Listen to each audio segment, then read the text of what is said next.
Vamos começar falando de eleições lá na Venezuela, eleições que acontecem daqui a pouquinho no domingo. Hoje é o último dia de campanha eleitoral por lá. O presidente Nicolás Maduro e o opositor Edmundo Gonçalves realizam os últimos comícios na capital Caracas antes das eleições. As campanhas foram marcadas por acusações, por falas polêmicas. E nos últimos dias, Maduro chegou a falar em banho de sangue, em guerra civil, caso não vença o pleito deste ano. E ainda afirmou que quem se assustou com as falas dele, que tome um chá de camomila. Essa última declaração, inclusive, foi feita após o presidente Lula demonstrar preocupação com as falas do venezuelano. Após as polêmicas, o Tribunal Superior Eleitoral desistiu de enviar observadores para as eleições na Venezuela. E hoje, o presidente do Chile, Gabriel Boric, pediu que as eleições na Venezuela sejam transparentes, competitivas e sujeitas à observação internacional. Em entrevista coletiva, ele disse que concorda e apoia as declarações do presidente Lula de que não se pode ameaçar nenhum ponto de vista com banhos de sangue. Vou começar com as minhas cientistas políticas do dia, mas todo mundo vai falar sobre esse assunto porque só se fala nisso. Vou começar com Deise.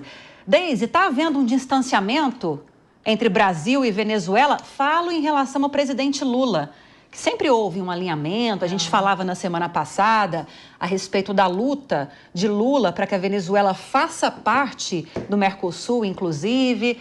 Está tendo ruído? Está havendo alguma coisa aí para separar, para desalinhar esse alinhamento?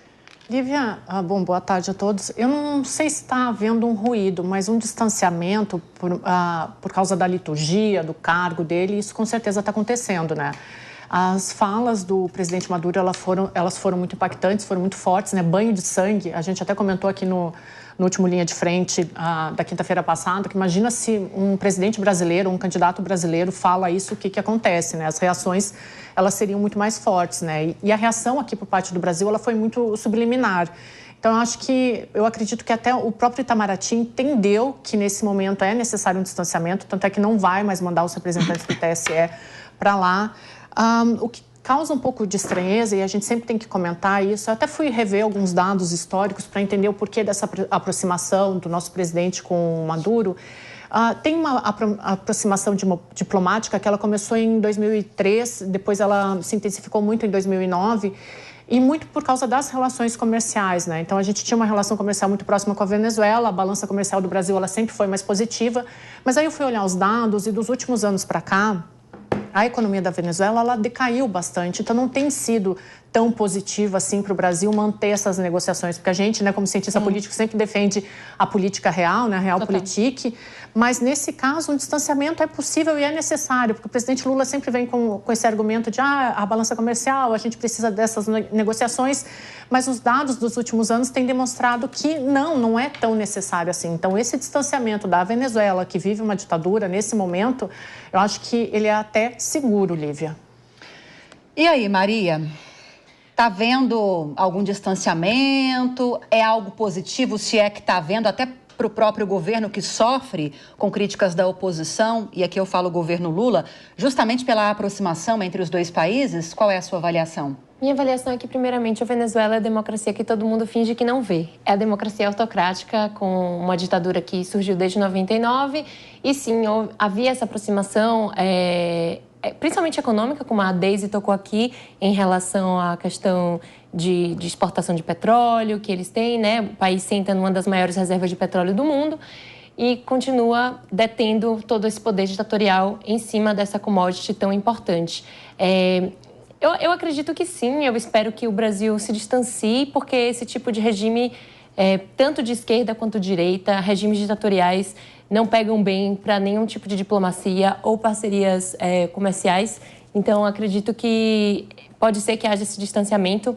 E uma coisa que eu queria tocar referente a essas eleições é que especula-se muito o fim do regime, né? Acredita-se que o Maduro vá, de fato, aceitar o resultado das eleições se ele não for vitorioso, mas eu duvido muito, porque é um retrato repetitivo que a gente está vendo das últimas eleições que ocorreu no país, né? Onde a maioria sempre vence com a maioria dos votos, o atual governo, o incumbente, e a oposição sempre sai perdedora, obrigando diversos líderes de oposição a se refugiarem em outros países. Esse ano não foi diferente, a gente tem uma massificação de uma repressão imensa com líderes da oposição, com a Maria Corina tendo que se afastar, tendo a sua campanha cassada, né? E o Edmundo assumindo o lugar dela, mais como um candidato ilustrativo, acredito eu, né? Ele é embaixador de carreira. E muitos estão otimistas e falam, não, Maduro vai aceitar o resultado das eleições. Não, gente, não vai, eu acredito que não. E uma coisa que eu queria tocar, até estava dando uma olhada numa pesquisa recente que afirmou que nas últimas eleições a oposição sempre sai na frente em termos de pesquisa eleitoral. E esses dados, assim, a deste ano está 60% a favor do Edmundo e o restante, bem abaixo, está a favor do regime de Maduro. Porém, o que os pesquisadores afirmam é que no dia das eleições, quem apoia a oposição não vai votar. E essa é a grande diferença na virada aí, na eleitoral, de que os eleitores a favor da oposição, eles se sentem acuados e não saem de casa para votar. Então, acredito que vai ser um pouco mais do mesmo. E espero muito que o Brasil se posicione contra esse regime sanguinário, onde as pessoas passam fome. Como eu sempre falo aqui, tem uma diáspora equivalente a países que sofrem guerras civis. Eu tenho ouvido, Ellen, muito essa argumentação, não gosto de usar a palavra narrativa que me soa mal, essa argumentação de muitos cientistas políticos, né? As pesquisas realmente estão apontando um favoritismo do oponente de Maduro, o Edmundo Gonçalves, é quase pelo dobro de intenções de voto que o próprio Nicolás Maduro. Só que não dá para confiar muito nessas pesquisas, porque esses eleitores que apoiam a oposição ficam temerosos de votar no dia das eleições. Mas caso esse resultado se concretize, há algumas possibilidades que estão sendo aventadas. Há 3 possibilidades. A primeira é a oposição ganhar nas urnas, conforme as pesquisas têm mostrado, e Gonçalves ser o próximo presidente da Venezuela em romper com um regime de 25 anos de chavismo. Outras possibilidades é Gonçalves vencer as eleições e, por alguma razão, essas eleições serem fraudadas e não chegarem a essa conclusão, ou ele realmente vencer, as urnas mostrarem isso, não haver fraude, mas na hora da diplomação acontecer alguma coisa e o regime Maduro não permitir essa posse de Gonçalves. O que você acha que é mais possível de acontecer domingo e de segunda em diante? Olha, considerando o histórico das eleições na Venezuela, a gente sabe que as fraudes existem, sempre existiram, desde que a gente entrou nesse regime. E no dia da eleição, de fato, a oposição ela é acuada, ela é completamente acuada para ir votar. Então, é natural que isso aconteça. O que eu acredito que nós precisamos pensar é como nós vamos agir daí para frente. Porque existe um observatório internacional olhando para isso. Existe uma posição do Itamaraty, e o Itamaraty sempre foi um órgão bastante exemplar em relação às suas posições. Enfim, você teve ali um acordo de Barbados que não existe mais a partir do momento que a Maria Corina não pôde ser a candidata. Esse acordo deixou de existir, mas o Itamaraty sempre foi muito correto. Existe o Itamaraty sob influência de Celso Amorim e Lula, né? Que aí é outra história. E aí a gente vê, por exemplo, no momento em que nós somos atacados, né? O nosso país é atacado, e silencia sobre isso, ou seja, não se sabe fazer respeitar, isso é muito vergonhoso e mostra uma seletividade bem restritiva do Brasil. Como é que nós vamos nos posicionar a partir daí? Não mandar o TSE, por exemplo, representantes do TSE, é ótimo, porque você não vai legitimar um processo que é fraudado há tantos anos, e todo mundo sabe que é fraudado há tantos anos. Sim, né? Exatamente. Então, ótimo não mandar. Aliás, bom lembrar, o TSE, a primeira resposta do TSE é que não iria mandar, né? Aí, em junho, houve ali uma influência do governo em cima da corte, iriam mandar, e agora voltamos atrás, não vão enviar ninguém, não vamos legitimar isso aí. Agora, o mais provável que todo mundo vê desde então é que há fraudes eleitorais, que a oposição fique em casa e que então o que vai acontecer, mais uma vez, você vai ter uma vitória de Maduro bastante questionável. Mas como é que nós vamos nos posicionar em relação a isso, né? Nós vamos saber nos fazer respeitar, porque é isso que cabe ao nosso país. E a gente estava falando, Ellen, até nesse ponto que você tocou, Eliana, como o Brasil pode reagir diante disso? Se realmente acontecer a fraude, como muito tem se aventado nessas eleições, Nicolás Maduro foi eleito próximo presidente por mais 6 anos, prolongando esse regime. O que o Brasil, o que o Ocidente, o que os Estados Unidos podem fazer, além de fazer duras declarações contra e impor sanções? Porque tem uma questão que nós levantamos na semana passada de soberania. Exato. Né? Ficaremos restritos a esse tipo de reação? Manifestar que não estamos satisfeitos com o regime, quem puder, tiver condições, impor sanções e só isso? Eu acho que é bem por aí. Primeiro, que eu não acredito nas eleições na Venezuela. Deixar bem claro que, para mim, isso não é real. Quer dizer, não serão eleições reais. Nós estamos cumprindo, entre aspas, um protocolo para que o mundo não grite que nós estamos diante de uma ditadura, né, sanguinária. A expressão banho de sangue representa bem o atual presidente, representa bem o posicionamento do que acontecerá e do que acontece lá. Ele já está dando um spoiler, né? Quer dizer, vai haver banho de sangue. É o seguinte, ou eu ganho, ou eu ganho. É isso aí. Né? No fundo já é tô isso. aqui com o meu chá de Eu ia falar, Camila, tá? Vocês estão todas com chazinho de Camila. Não se assustem com essas declarações. Então, e ainda eu acho que o Brasil se colocará de uma maneira fraca, falar lá seu discurso vazio, e eu acho que não tomará posição alguma.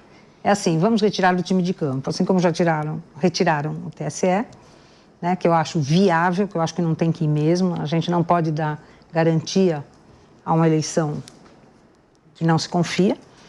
E, ao mesmo tempo, também tenho certeza que ninguém fará absolutamente nada do jeito que o mundo está, continuará. Em nível...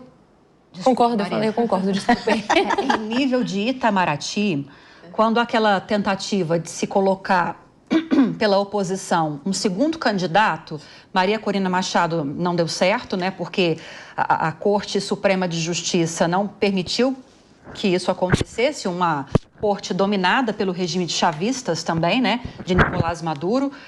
E aí ela não pôde seguir como candidata à presidência da República. E aí indicaram essa coligação, essas bases se uniram de oposição e indicaram Corina Yuris, que também não pôde se confirmar como candidata. O Itamaraty, ele se manifestou. Não o presidente Lula, efetivamente, mas o Itamaraty manifestou preocupação em relação a esse modus operandi de Nicolás Maduro, de impedir que nomes um pouco mais populares da oposição pudessem competir com ele. Essa posição do Itamaraty não é um sinal, talvez, de que, e eu repito aquela primeira pergunta que eu te fiz, de que está havendo uma mudança, que está havendo um desalinhamento entre os países, Brasil e Venezuela, ou não te soa dessa forma? Lívia, eu sempre vejo as manifestações do Itamaraty pelo lado extremo da diplomacia. A Ellen falou muito bem aqui que o nosso Itamaraty é um exemplo, né? E cabe ao Itamaraty fazer as declarações mais possíveis neutras, né? Ao presidente da República, ele pode interferir um pouco mais, pode falar algo um pouco diferente dessa posição neutra do Itamaraty. Então, sempre que eu vejo uma posição do Itamaraty, eu penso assim, bom, eles estão prezando o máximo possível pela frieza, pela serenidade, né? Diplomacia, Diplomacia, né? Exatamente. A diplomacia no grau extremo. E, de novo, o nosso Itamaraty cumpre muito bem esse papel. O que me estranha são as declarações do nosso presidente, que às vezes passa pano, que dá áreas de chefe de Estado para quem não deveria. Mas as últimas declarações, os últimos posicionamentos e até a última fala do presidente em dizer, opa, peraí, eu estou assustado, já mostra, sim, um distanciamento, né? Já mostra que a coisa extrapolou. Já extrapolou há muito tempo, mas a gente sempre fala que o presidente Lula, muitas vezes, ele tem um apreço pessoal pelo Maduro, né? E que isso deveria ser colocado de lado em detrimento do cargo que ele ocupa. O que me parece nessas últimas declarações do presidente é que ele está começando a colocar o cargo acima da pessoalidade dele. O Itamaraty, na minha visão, sempre cumpriu muito bem o papel. Eu acho que a gente tem um exemplo nesse sentido, mas há um distanciamento claro que tem começado agora, principalmente depois dessa última fala do Maduro aí de banho de sangue, né? Aí eu acho que ninguém consegue ficar ali tranquilo, ainda mais em relação a um vizinho nosso, né? Então o distanciamento ele começa a acontecer, sim. felizmente. Ellen, você vê uma diferença de reações interna e externa quando há uma manifestação do Itamaraty e quando há uma manifestação do presidente Lula? Eu entendo que existem diferenças, sim. A gente tem uma tradição diplomática que normalmente segue as regras da diplomacia e está tudo certo, né? Agora, por exemplo, quando... Eu vou até discordar um pouquinho de você, Daisy. Quando se fala que... E eu tenho visto muito essa leitura, né? De que está havendo um distanciamento ou um ruído entre Lula e Maduro. Afinal de contas, houve a fala do banho de sangue, aí o estranhamento, e aí vai tomar um chá de camomila, né? Para mim, não parece um estranhamento real. Não parece um estranhamento real. A sensação que eu fico é que, apesar do histórico, aquele histórico petista, né, sempre foi muito alinhado ao regime chavista, não me parece que está tão estremecido assim, não. Porque, ao fim e ao cabo, depois de nos mandar tomar um chá de camomila, nós ficamos calados, nós ficamos quietos. Como que você não responde? Mas aí você não responde a isso. Agora, quando o Milei fala, você dá alguma resposta, né? Então, assim, que tipo de indignação é essa? É uma indignação real ou é uma indignação seletiva no momento em que o mundo inteiro está dizendo epa, e aí é insustentável você não falar nada, né? Não me parece que esse estranhamento, esse estremecimento de relações seja tão real assim. E de fato, o governo Lula, né? O governo Lula e quem o assessora para esses assuntos, o Celso Amorim, eles, de fato, agora estão manifestando um receio, ou pera lá, mas espera aí, quanto é esse nosso pera lá? Não, mas aí eu concordo contigo, eu acho que é muito sutil mesmo, assim, mas pelo menos ele falou alguma coisa, porque antes nem falava. Eu acho que é por isso, acredito que seja por isso que muitos analistas têm olhado por esse lado também, né? Pelo menos agora está falando alguma coisa, está criticando de alguma forma. E Maria, me parece, não vou me lembrar o dia, que o próprio Gonçalves chegou a elogiar essa posição de Lula. Que bom, né? De críticas ao que foi dito nesse comício por Nicolás Maduro.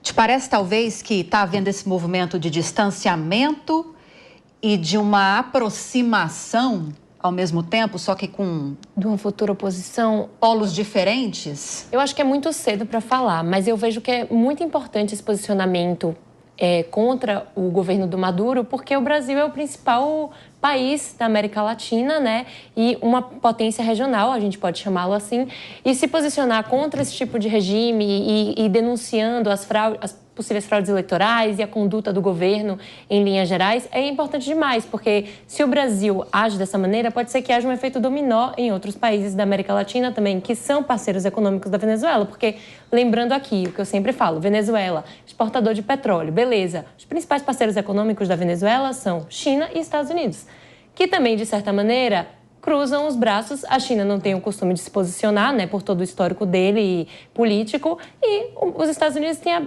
a velha briga ideológica. Porém, é o que eu falo, é a democracia que ninguém quer ver. Então, eu acho que, de fato, as coisas estão mudando na Venezuela. Ainda vai demorar para acontecer uma mudança efetiva, mas é de bom tom o nosso governo brasileiro apontar o que está acontecendo e se mostrar, enfim, mostrar uma potencial futura relação com esse potencial governo de oposição que, acredito eu, não vai assumir, não vai haver nenhuma mudança de fato estrutural e governamental na Venezuela, porque o Maduro tem um aparato do poder na mão e ele não vai...